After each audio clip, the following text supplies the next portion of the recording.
Hi friends, ఎలా ఉన్నారు? అందరూ బాగున్నారా? నేనైతే బాగున్నాను. నేనైతే కోవిడ్లో డ్రైవర్గా పనిచేస్తున్నాను.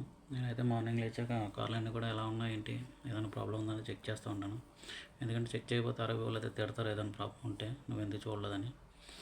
ఒక కార్లో అయితే గాలి బాగా తగ్గింది, అందుకని చెప్పేసి కాలు పడుతున్నాను అనమాట.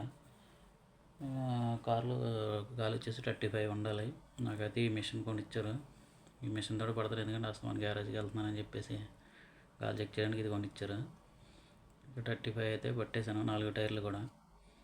35 నింపేసిన తర్వాత మనకైతే డిస్ప్లేలో చూపిస్తుంది ఏ టైర్ ఎంత ఉంది గాలి అనేది. 200 లోపు అయితే ఉండకూడదు, ఎందుకంటే ఉంటే రెడ్ సింబల్ చూపిస్తుంది.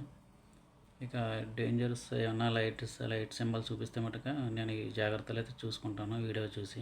Oil level or pressure check చేయాలని అర్థం. స్టీరింగ్ వీల్ లైట్ వెలుగుతూ ఉంటే పవర్ స్టీరింగ్ సిస్టమ్ లో ఫాల్ట్ ఉందని అర్థం. ఎక్స్క్లమేషన్ మార్క్ లైట్ వెలుగుతూ ఉంటే బ్రేక్ ఫ్లూయిడ్ చెక్ చేసుకోవాలని అర్థం. ఈ లైట్ వెలుగుతూ ఉంటే టైర్స్ లో గాలి చెక్ చేసుకోవాలని అర్థం. హెలికాప్టర్ లైట్ వెలుగుతూ ఉంటే ఇంజన్ కి ప్రాబ్లం ఉందని అర్థం. థర్మామీటర్ లైట్ ఇండికేట్ చేస్తే కూలెంట్ చెక్ చేసుకోవాలని అర్థం. డాటెడ్ సర్కిల్ లైట్ వెలుగుతూ ఉంటే బ్రేక్ ప్యాడ్స్ చెక్ చేసుకోవాలని అర్థం. ఈ ఇండికేషన్స్ చెక్ చేసుకో